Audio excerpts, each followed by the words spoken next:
Siyata d'Ishmaya, Masechet Gitin Daf Lamedchet, et nous commençons Daf Lamed Zayin Amud Bet, 4 lignes avant la fin, ou le Rava Be'amar Le'achar Yehush. Donc la Gemara reprend la Sugia que nous avons vue quelques lignes auparavant. Donc nous avons vu une Mishnah, rapidement pour retrouver le fil de la Sugia. Un esclave, un Evet Kenaani, qui a été pris en captivité, qui a été racheté par d'autres juifs. Nous avons deux possibilités. Ou bien c'est Bnei Israël l'ont racheté pour le garder esclave, ou l'ont racheté pour le libérer. Dans la Mishnah, les Khamim font la différence. Si c'est les Shumeved, ils l'ont racheté pour qu'il soit esclave, il restera esclave, c'est pour le libérer, il sera libéré. Et Ramash Gamliel dit non. Dans tous les cas, il restera esclave. Et nous avons vu deux explications, celle de Abaye et celle de Rava. Abaye explique que notre Mishnah parle avant Yehush. Avant Yehush, le propriétaire n'a pas abandonné l'idée de le retrouver, et donc l'esclave reste la propriété du premier. Donc on comprend que si l'esclave a été racheté pour qu'il soit Eved, il sera l'esclave du premier. Même si l'acheteur voulait le prendre pour lui, il ne peut pas, ça appartient au premier. Et si l'esclave a été racheté pour être libéré, malgré tout, bien qu'on ait l'ifne Yehush avant le Yehush, et que donc l'esclave devrait être la propriété du premier maître, malgré tout, lo ishtabed, le premier maître ne pourra pas le prendre comme esclave.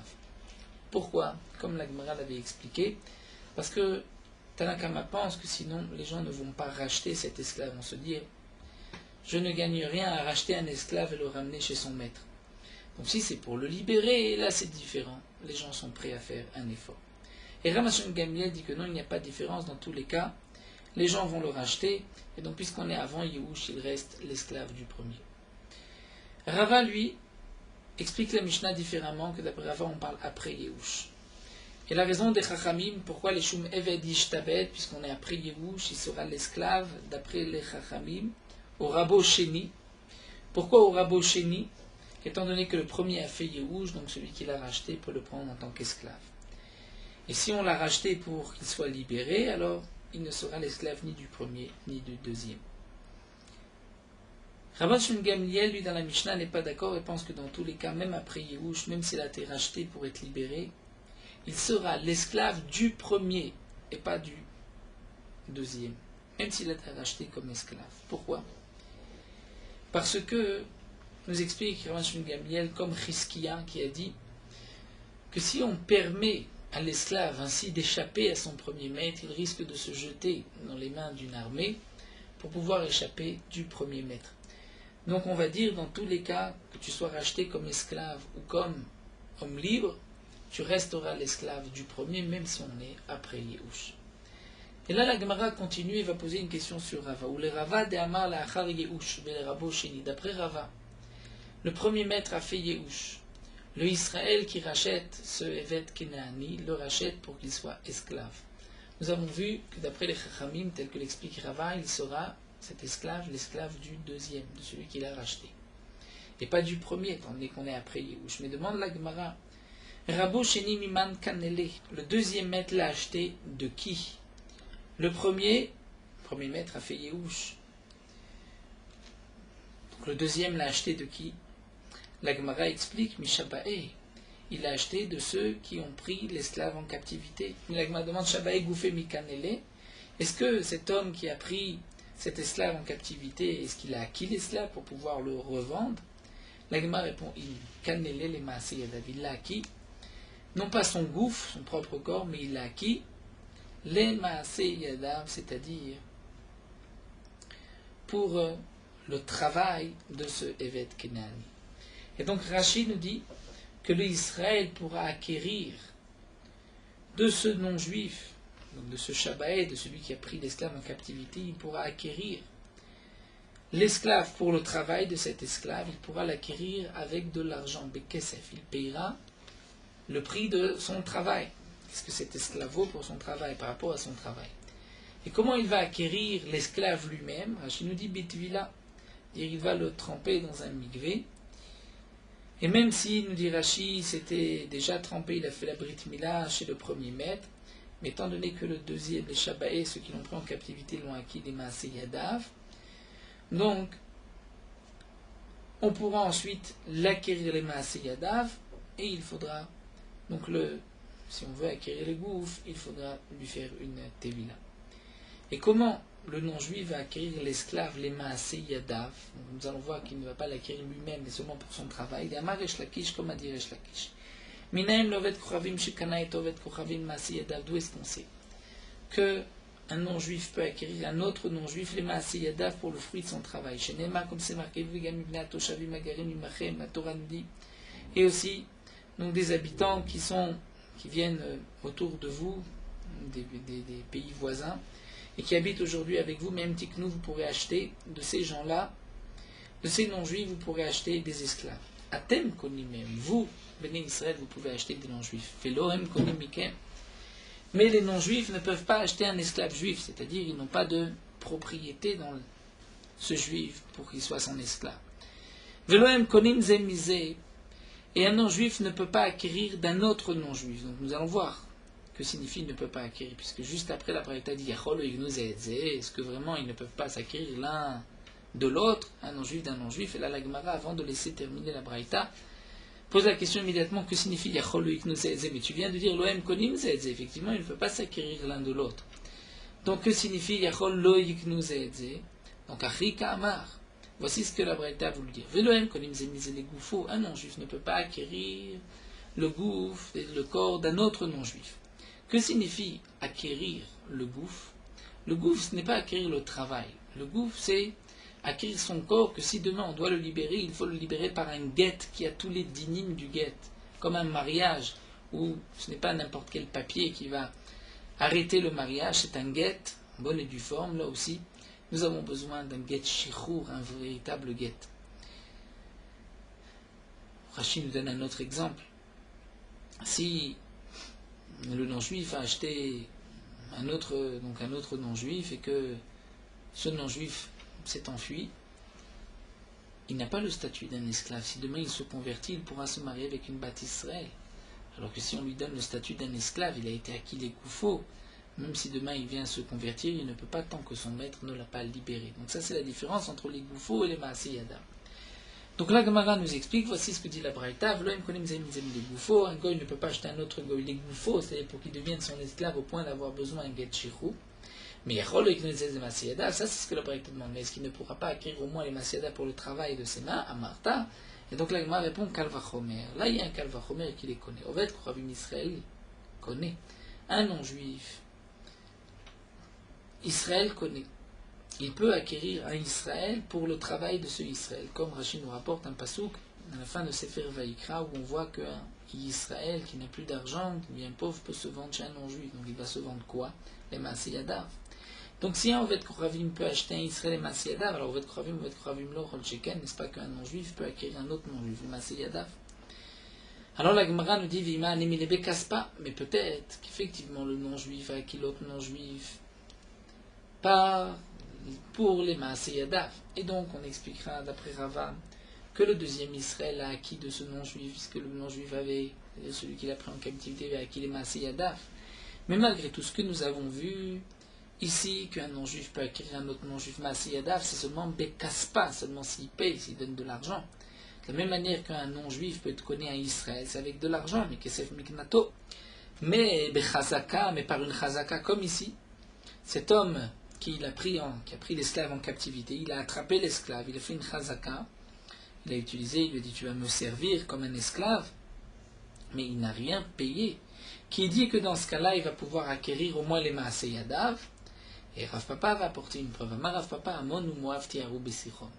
Comme nous le savons dans les psukim, Akadosh Baruch Hu nous avait interdit de prendre la terre de Amon et de Moav, et pourtant, les limites de ces terres qui sont marquées dans la Torah, mais Arnon Adayabok, ont été par la suite, ces terres de Amon et Moab ont été conquises par les Bnei Israël des mains de Sichon. Puisque lorsque les Bnei Israël ont fait la guerre avec Sichon, on voit que dans la Torah, on retrouve les mêmes limites, mais Arnon Adayabok. Pourtant, la Torah avait interdit de prendre la terre de Amon ou Moab. Donc on voit que Amon ou Moab, qui avait fait la guerre avec Sichon, Sichon était devenu propriétaire d'Amon ou Moab, Ensuite, lorsque les Bnei Israël ont attaqué Sichon, ils ont pu récupérer les terres de Ammon et Moab, puisque les terres n'étaient pas directement prises de Ammon et Moab, elles se sont purifiées, entre guillemets, si on peut dire, dans les mains de Sichon. Donc là aussi, nous dit Rashi, un non-juif peut être connu, donc on voit de son prochain un terrain Bechazaka, dire Sichon a pu prendre la terre de Ammon et Moab et dire ça m'appartient. Donc si en fait Kravim peut être connu un terrain d'un autre non-juif Bechazaka, donc l'esclave aussi, puisqu'il a été rendu Hefker, comme on l'avait vu d'après Rava, il a été Hefker par le Yehush, eh bien le non-juif l'a acquis en le prenant comme esclave, et donc ensuite le non-juif peut le vendre à un autre Israël. Alors l'Agma continue à Shkhan Oved Kochavim, Oved Kochavim Israël Minalan. Ça nous avons vu qu'effectivement un non-juif peut acquérir un autre non-juif. Mais un Oved Kochavim, d'où est-ce qu'on sait qu'il peut acquérir un Israël? Et la question de l'Agma nous explique Rashi, c'est que notre esclave ici est en partie un Israël. Il a un peu le statut d'un Israël, donc, puisqu'il a des mitzvot. Donc d'où est-ce qu'on sait que l'Oved Kochavim peut acquérir le Israël, les Maaseh Yadav? Il m'a répondu, Dirti Vaish Menu Shevi. C'est-à-dire, il a pris Mimenu d'Ebné Israël, Shevi, un captif, un homme en captivité. Et donc Rachid nous dit, puisqu'il est appelé Shevi, c'est-à-dire il a pu prendre cet homme en captivité, et ça lui appartient, donc on voit que le non-juif peut acquérir même d'un Israël Bechazaka. Et donc là, nous avons répondu à notre question. L'Agma a posé la question d'après Rava, après le Yehush, lorsque un autre Israël vient racheter des mains du non-juif l'esclave pour que l'esclave reste esclave, il deviendra l'esclave du deuxième. Nous avons vu d'après les Khamim. L'Agma demande comment il peut devenir l'esclave du deuxième. Comment le deuxième l'a acquis, cet esclave? De qui il l'a acquis? Donc nous avons vu, il l'a acquis du non-juif qu'il avait pris en captivité, qu'il a ainsi acquis les Maaseh Yadav, et donc il a vendu aussi au Israël les Maaseh Yadav, et Israël pourra le garder en tant qu'esclave. La Gemara continue à Marav Shaman Baraba Marabi Yochanan. Evet Shebarach Mibet Asurim. Un esclave qui s'est enfui de prison. Yatsa Lecherut. Il était en prison chez des non-juifs et il s'est enfui de la prison. Eh bien, Yatsa Lecherut. Il sort automatiquement en liberté. Il est libéré, il n'est plus esclave. Le Hod, il a plus encore. Et là, chez Kofin et Trabo et Kotevlo Getchiro, on va obliger le maître à lui écrire un acte de Shiro pour qu'il soit libéré. Donc le fait de s'être enfui enlève la propriété, les Maaseh Yadav du premier, mais le premier doit quand même le libérer. Alors là, nous rapporte Ravan Shmuel Gamliel Omer Ben Kach ou Ben Kach Ishtabed. Ravan Shmuel Gamliel a dit que dans tous les cas, Ben Kach ou Ben Kach Ishtabed. Donc nous avons vu que dans tous les cas, il sera l'esclave de son premier maître, comme Rabbin Barbachana a dit au nom de Rabbi Yochanan que Kol Makom Shana Rav Shmuel Gamliel Mishnatin Malacha Kemoto, chaque fois qu'on a rapporté un enseignement Rav Shmuel Gamliel, la halacha est comme lui, à l'exception de 3 cas, Chutzme, Aref, Tzidon et Raya Acharona, où là la halacha n'est pas comme Rav Shmuel Gamliel. Et donc ici, on va aussi expliquer que la halacha est comme Rav Shmuel Gamliel, que comme Rav Shmuel Gamliel, que lorsqu'il a été racheté, aussi bien comme esclave que comme homme libre, il restera esclave. Donc esclave de qui? Ça dépend entre Abaye et Rava. Donc là, Gemara va reprendre. Bishlama le Abaye, comme nous l'avons vu plus haut. D'après Abaye qui explique Rav Shmuel Gamliel, Ailifne Yehush. Rav Shmuel Gamliel pense que, d'après Abaye, on parle avant Yehush. Et avant Yehush, pour faciliter le rachat de cet esclave, il restera l'esclave du premier, d'après Rav Shmuel Gamliel, puisqu'on est avant Yehush. Donc puisqu'on est avant Yehush, dans ce cas-là, il a été pris en captivité, il est racheté, il restera l'esclave du premier. Et donc ce que nous a enseigné ici Rav Shaman Baraba au nom de Rabbi Yochanan, que l'esclave qui s'est enfui de prison sera libéré, ça c'est dans le cas Vaïlachar Yehush, où le maître a fait Yehush, là effectivement il sera libéré. Mais d'après Rava qui a dit Damar Leachar Yehush, que même après Yehush, d'après Rabban Shmuel Gamliel, il restera l'esclave, et nous avons vu d'après Rabban l'esclave du premier. L'esclave du premier, pourquoi? Pour ne pas qu'un homme aille se jeter dans les mains d'une armée. Si c'est ainsi, caché de Rabbi Yochanan, nous allons avoir une contradiction de Rabbi Yochanan contre Rabbi Yochanan.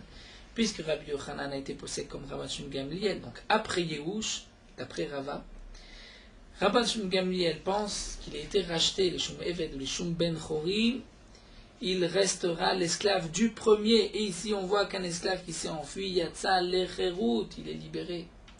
Donc c'est une contradiction puisque c'est Rabbi Yochanan lui-même qui dit cela. Amar Lecha Rava. Rava va te répondre et dire ce n'est pas une contradiction. Tamamai, quelle était la raison de Rabban Shimon Gamliel, comme nous l'avons expliqué, à cause de Chizkiya. Pourquoi? Parce que sinon, si on dit qu'il peut être libéré, on appartient au deuxième, chaque esclave veut vouloir se détacher de son maître et se jeter dans les mains d'une armée. Mais ici, nous dit la Gemara, là c'est différent. Pourquoi? Parce que Boré Arshan est dans le premier cas, la Rav Shaman Barabon ou Rabbi Yochanan, un esclave qui s'est enfui de prison. Un esclave qui s'enfuit de prison chez des non-juifs risque sa vie.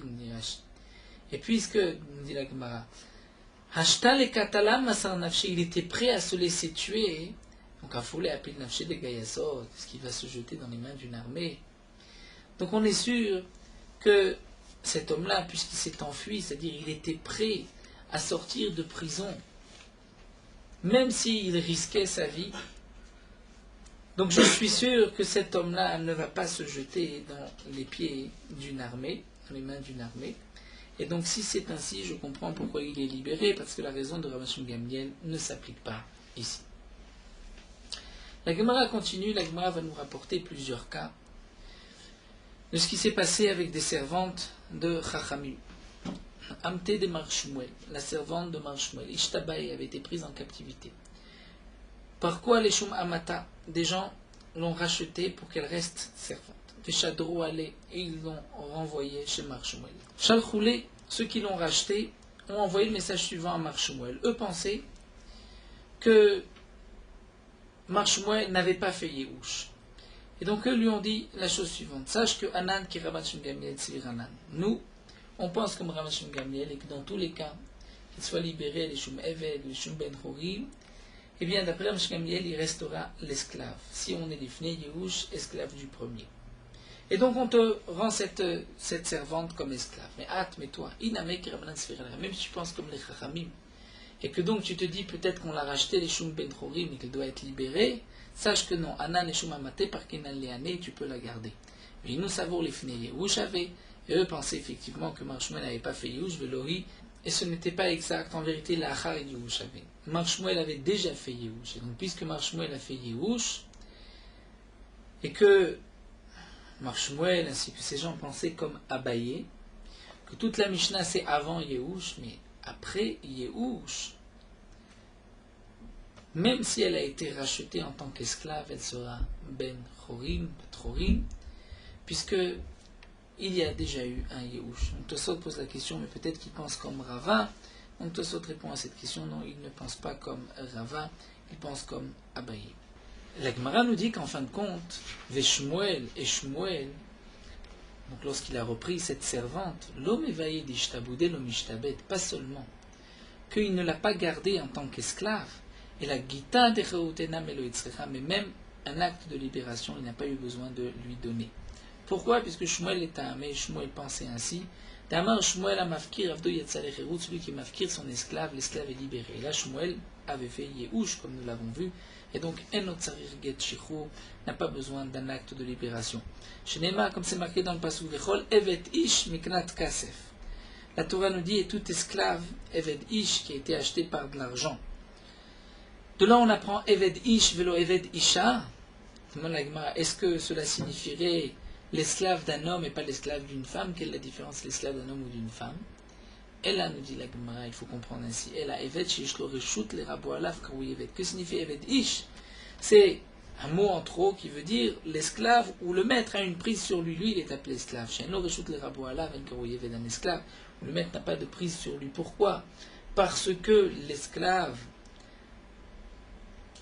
a été, il y a eu un Yehush, donc le maître n'a plus rien sur lui, il n'est pas esclave et donc il n'a même pas besoin d'acte de libération. C'est ainsi que pensait Shmuel. Donc même si les autres l'ont racheté et pensaient la laisser comme servante, Shmuel lui disait qu'au contraire, étant donné qu'il y avait eu Yehush, donc elle n'a même pas besoin d'un guet et elle peut immédiatement se marier avec un Ben Yisraël, elle a le statut d'une convertie, d'une juive à part entière.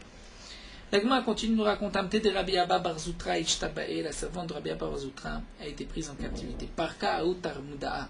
Un Tarmouda, c'était un nom juif de Talmud, l'a racheté, les Shumiteta pour la prendre comme femme.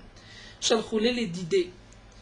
Ils lui ont envoyé à Rabbi Abba la chose suivante. Ils lui ont dit, regarde, Iyaoud Avadta, si tu veux bien faire, Shadar la Gita de Cheruta, envoie-lui à cette femme un acte de libération.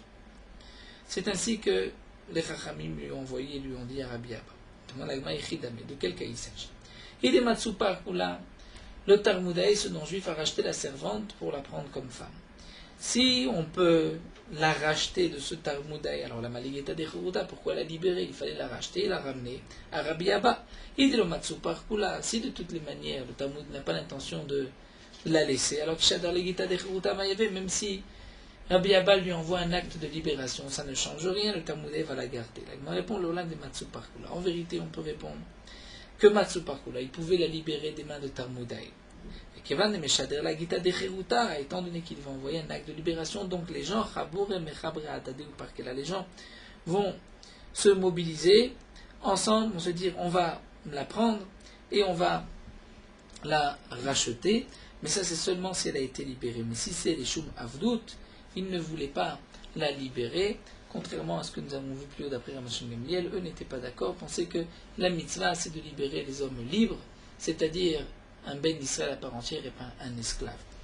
Première réponse, ils pouvaient la racheter. Donc pourquoi ils ont demandé à Rabbi Abba de la libérer afin que les gens se mobilisent pour elle. Viba et Tema, où on peut répondre encore, le Olam de l'Omatsu Parkela. En vérité, l'Omatsu Parkula, ils ne pouvaient pas la libérer. Alors pourquoi envoyer un acte de libération? Lorsque Rabbi Abba va envoyer un acte de libération, donc cet homme-là va se dire, tiens, je vais me marier avec une servante, la servante d'un juif. À ce moment-là, au Mafrikla, il acceptera qu'on la libère. La Gemara demande à Marma, pourtant on avait vu que Chaviva la em bentam chez Israël nishotem, que les non-juifs préfèrent même la bête d'un juif que leur propre femme. Donc au contraire, même si c'était la servante d'un Israël, c'est une chachivout pour le non-juif. La Gemara répond non. Hanemele betsina, seulement ça lorsque c'est en cachette. Aval le devant tout le monde, zila beumilta.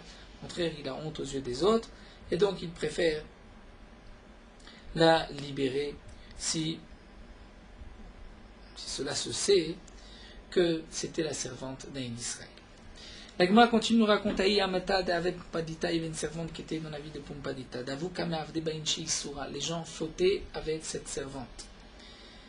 Amar Abaye Abaye a dit Lav d'Amar Abuda Mar Shmuel, si on n'avait pas eu cet enseignement de Rabuda Mar Shmuel, que la Meshacher Avdo Over Be'essé, que celui qui libère son esclave transgresse un essai. Le essai de Leolam Baem Ta'avod, où la Torah nous dit on devra garder éternellement les esclaves. Eh bien, Adi Abaye avec Aïfinal les marins, on aurait obligé le maître, Fertiv la Kita Techeruta, et il aurait dû donc la libérer. Ravina Amar, mais Ravina n'est pas d'accord, il dit Kiha Modera Biuda. Dans ce cas-là, où les gens fautent avec cette servante, la même Rabbi Yehuda aurait été d'accord, Mishum Milta di Isura, à cause de la faute de cette embûche, cet obstacle qu'elle présente pour les bénis d'Israël. Donc c'est sûr que Rabbi Amar Shmuel aurait accepté de la libérer, qu'il n'y a pas là une transgression du essai. Seulement Abaye pense que, Mishum Isura lo, Abaye pense que même s'il y a un Issour, même si elle faute avec des hommes, il ne faut pas la libérer, il y a une interdiction de la libérer à Amar Abchanina Barafkatina Maritzak, pourtant Rafchanina Barafkatina dit nom de Rabitzak, Masé Beisha Achat, c'était le cas d'une femme chez Chetzia Shifra Chetzia Batrorin, une femme qui était à moitié libre, à moitié esclave, c'est-à-dire c'était une servante qui appartenait en association à deux Israël, deux juifs. Un des deux l'a libérée. Donc elle reste moitié juive à part entière, convertie, Shocheret, et moitié esclave. Et cette femme ne peut pas se marier ni avec un esclave, ni avec un ben chorim. Il ne peut pas avec un ben chorim, puisqu'elle a une partie esclave en elle, il ne peut pas avec un esclave, puisqu'elle a une partie bat chorim. Et donc ainsi, personne n'était là pour la garder, et cette femme donc fautait, vechafou et rabba, et ils ont obligé son maître à cette servante, vassoua bat chorim, et ils l'ont donc rendu bat chorim. C'est-à-dire, il l'a libéré. Rav Nachman bar Yitzchak dit pourquoi ils l'ont libéré? Parce que les gens Mina Gefker Naaguba se conduisait mal avec elle.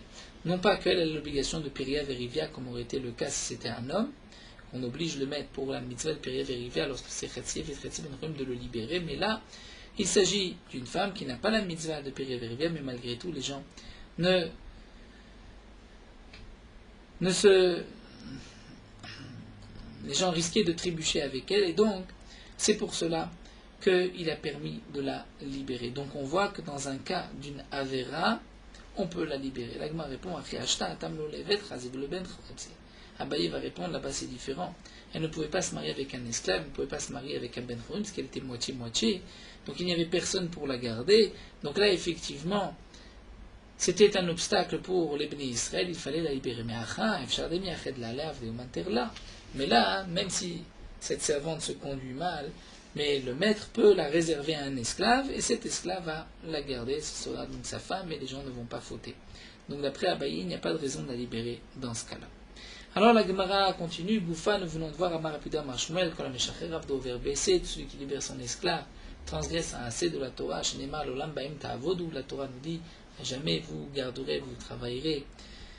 Ces esclaves, vous les ferez travailler, donc ils resteront à jamais chez vous, métivés. Pourtant, l'Agma objecte, Maaseh Rabbi Eliezer, le cas de Rabbi Eliezer Shenichnas Bet HaKnesset, qui est arrivé dans une synagogue, V'lo Matzaba Asara. Il n'y avait pas 10 personnes, il en manquait un pour le minyan. Veshecher Avdou, il a libéré son esclave, Vishlimu la Asara, et donc ils ont complété le minyan de 10. Donc on voit que on peut libérer un esclave, il n'y a pas assez. L'Agma répond, Mitzvah Shane. Pour une mitzvah, c'est différent. Après, certains Rishonim, on rajoute mitzvah des Rabbim Shane, la mitzvah de la communauté pour qu'il y ait un minyan. Donc là, les Aklat, nous apprenons beaucoup de dinim concernant l'esclave. Donc nous avons vu qu'il y a une interdiction de libérer son esclave. Nous avons vu ici que d'après Shmuel, un esclave, un homme qui a rendu Efker son esclave, l'esclave est automatiquement libéré, ce n'est pas nécessaire de lui écrire même un get shiro. Nous avons vu aussi des dinim d'un esclave qui a été pris en captivité et qui a été racheté, c'est les Shumevel, les Shumetrorim, avant Yush, après Yush, avec la Marloquet de Chamim et de Rabban Shon Gamliel. La Gemara continue, Tanu Rabbanan. La Torah nous dit Leolam Baem Ta'avodu Reshut, dit Rabbi Ishmael. D'après Rabbi Ishmael, cette obligation de garder son esclave, c'est facultatif. Ce n'est pas que la Torah dit tu es obligé. Facultatif, tu peux le garder, mais si tu veux, tu peux le libérer, tu ne transgresses rien. Rabbi Akiva Omer Chova, d'après Rabbi Akiva, c'est une obligation. Si tu libères, tu transgresses un assez de la Torah. Demande la Gemara plus haut. Nous avons posé la question concernant Rabbi Eliezer qui avait libéré son esclave. Pourtant, il y avait un assez. On a répondu mitzvah des Rabbim Shane. Pourquoi on ne répond pas simplement Vedim Rabbi Eliezer, c'est pas la Kemadamar des choses que Rabbi Eliezer pense comme Rabbi Ishmael, c'est facultatif. Puisque c'est facultatif, il n'y a pas d'obligation de le garder, il n'y a pas d'interdiction. C'est pour cela qu'il a libéré. D'où est-ce qu'on sait que même celui qui pense que c'est interdit lorsqu'il y a une mitzvah, cela sera permis. L'Agma répond Lo salka datar de Tania behadia. En réalité, pourquoi je dis ainsi, c'est que j'ai une braïta mefureshet. On voit que d'après Rabbi Eliezer, on pense comme Rabbi Akiva que c'est chova. Rabbi Eliezer omer chova. Amar Rabba nous dit Behanet lat mile. Puisque nous venons de parler de l'interdiction de libérer son esclave, Rabba nous dit dans ces trois choses, nachate balebatim nirseon et balebatim, les hommes travaillent qui ont des biens, vont descendre de leurs biens, vont perdre leur argent. Des mafkav d'aïlecheruta, ils transgressent trois choses. D'abord, ils libèrent leurs esclaves, et la Torah interdit. C'est une raison pour perdre sa fortune. Et des saïren ersaïb et shabbata, ils font le tour de leurs biens le jour de Shabbat pour regarder qu'est-ce que le terrain a besoin. Ça aussi, c'est interdit.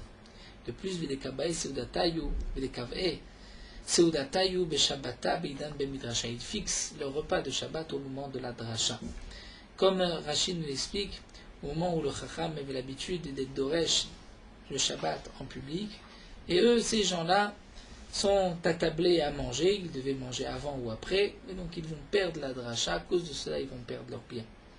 Damar Apriya Baraba, Amar Rabbi Yochanan, comme a dit Apriya Barabon, Rabbi Yochanan, Shte Mishpachot Ayu Yerushalem, il y avait deux familles à Yerushalem, Achat Kava Seudata Beshabbata. Une famille a fixé son repas le jour de Shabbat au moment de la dracha. Achat Kava Seudata Be'erev Shabbat. Et l'autre famille a fixé un repas Be'erev Shabbat. Pachout, on comprend Be'erev Shabbat, c'est-à-dire vendredi après-midi. Ils faisaient de grands repas Et donc ce n'est pas le kavod de Shabbat, puisqu'on rentre rassasié. Mais Rachid nous rapporte une autre explication, c'est-à-dire il donnait priorité au repas du vendredi soir, alors qu'en vérité, la Gemara nous dit que Vodium est avant le kavod de Laïla. Veshtem ne'ekru. Et les deux familles ont été déracinées, ont disparu, étant donné qu'ils avaient transgressé. Donc de fixer un repas pendant Shabbat au moment de la dracha, et aussi un repas Erev Shabbat, on va traduire vendredi, et de rentrer Shabbat, une fois qu'on est rassasié. Amar Rabba Amarav, la Gemara poursuit avec une nouvelle souya. Rabba dit au nom de Rav, Amagdish Avdo Yatsa Lecherut. Nous avons vu celui qui est Mafkir Avdo,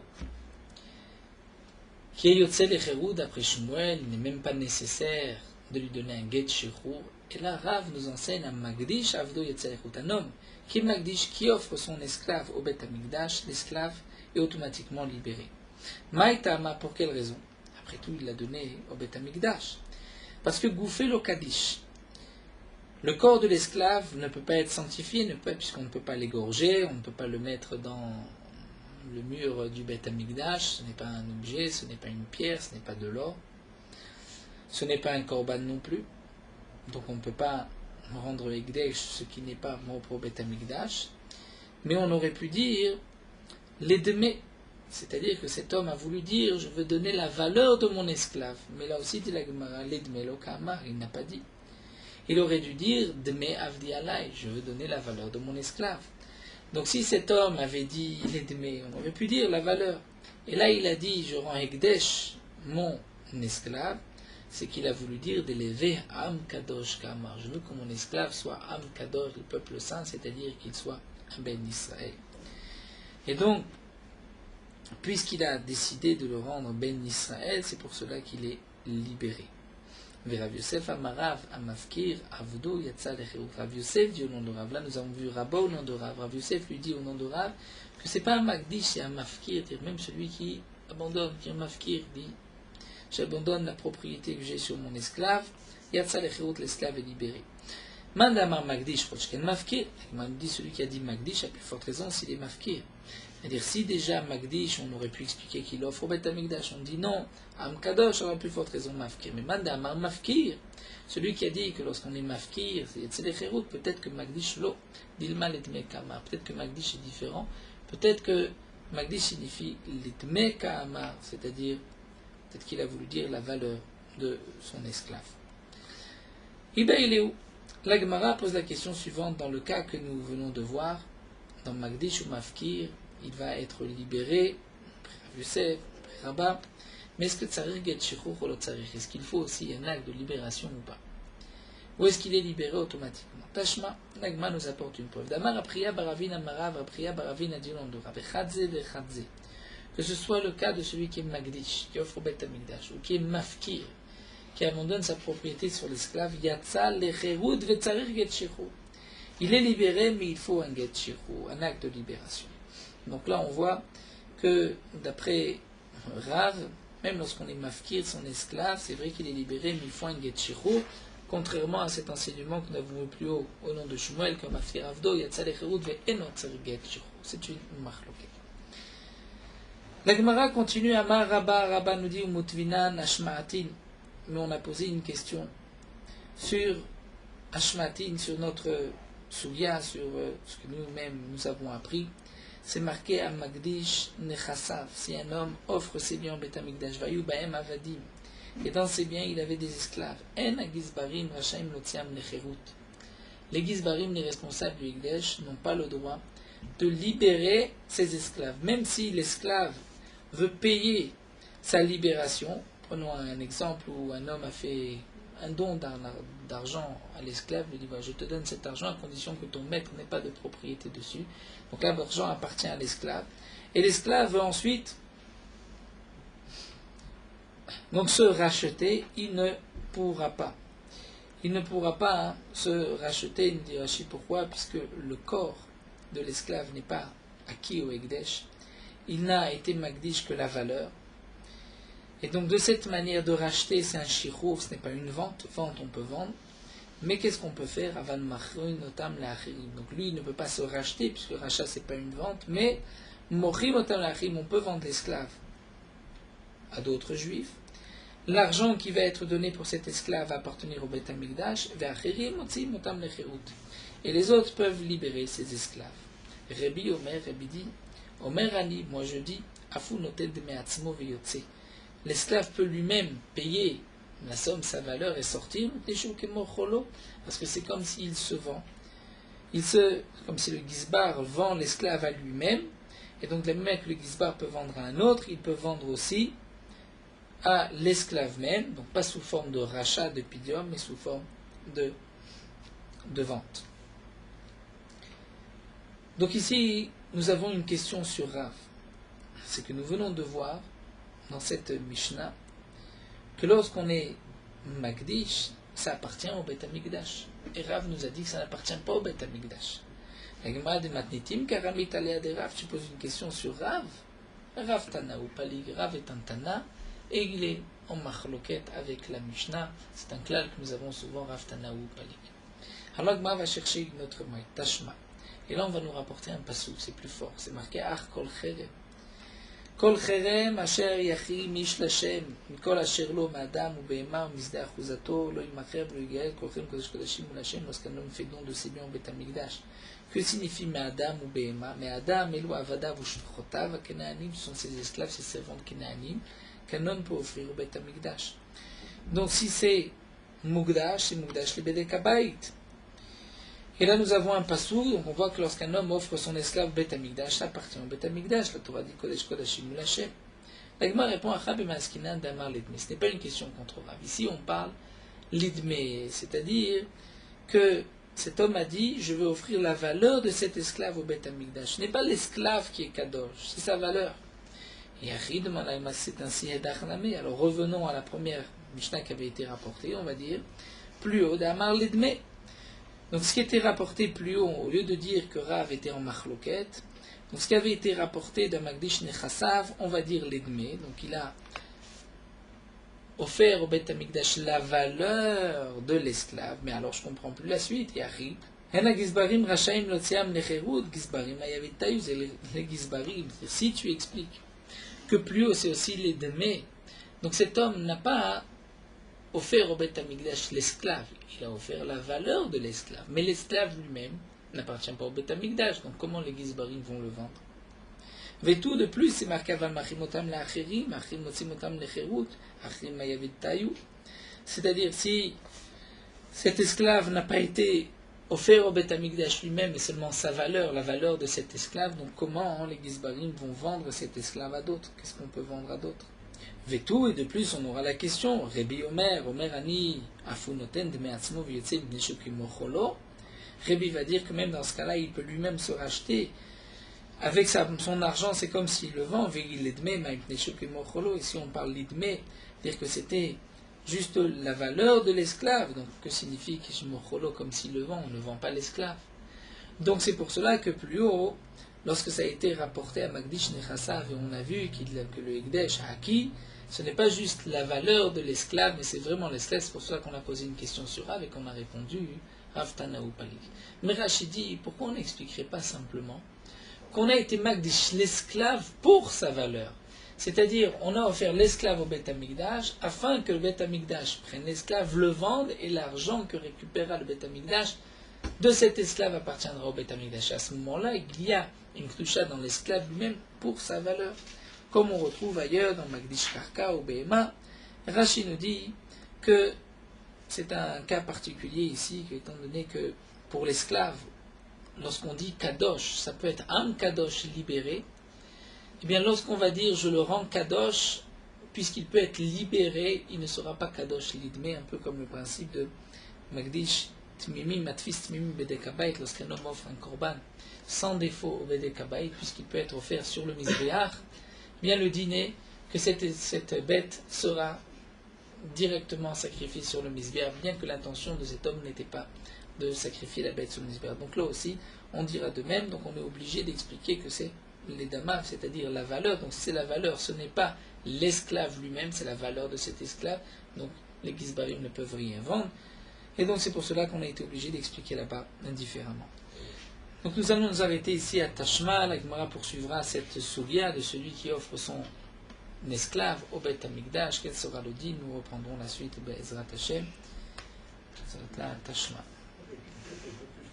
Nous poursuivons Morot Halacha Daf Lametret, toujours concernant le din du prosbol. Nous avons une halacha, Moser shtarotav le bedin, celui qui donne ses shtarot au bedin. Mina Torah, tout celui qui a prêté de l'argent et qui donne les dettes, l'argent qu'on lui doit, il transmet tout cela au bedin avant la Shemitah, et il demande au bedin de réclamer pour lui cet argent. Eh bien la Shemitah ne va pas annuler ses dettes. Et le bedin pourra réclamer cet argent même une fois que la Shemitah est passée. Et ça, nous l'avons appris d'un passouk, puisque la Torah nous dit Vachaye lecha et achichat hashmid. C'est ce que toi tu auras, chez le prochain tu devras annuler. C'est-à-dire ce que toi tu as à la chicha, tu vas annuler. Mais lorsque tu as placé un bedin, et ce n'est pas toi qui réclame, mais le bedin qui réclame, pour le bedin, il n'y a pas d'interdiction de loïgos, et donc le bedin peut réclamer à ta place. Le takana de Hillel était que celui qui a prêté de l'argent va donner, transmettre les dettes, ce qu'on lui doit au bedin. Ainsi, la Shemitah ne va pas annuler les dettes et il pourra réclamer cet argent, même après la Shemitah, comme si c'était le bedin. Et ainsi, c'est une takana pour les riches et les pauvres, les riches qui prêteront aux pauvres. Et c'est ainsi que disait le malvé, celui qui a prêté, je vous transmets à vous, un tel et un tel, les juges qui se trouvent à tel endroit, que toute dette que j'ai, que je pourrai réclamer quand je voudrais. Donc les Dayanim vont écrire qu'ils attestent effectivement que cette personne a transmis devant eux ses paroles, et le Bedin va signer. Ce shtar est appelé le shtar du prosbol. Le malvé qui a écrit un prosbol et qui a transmis ses chobot au Bedin pourra lui-même réclamer cet argent après l'année de la Shemitah, comme si c'était le Bedin qui réclamait.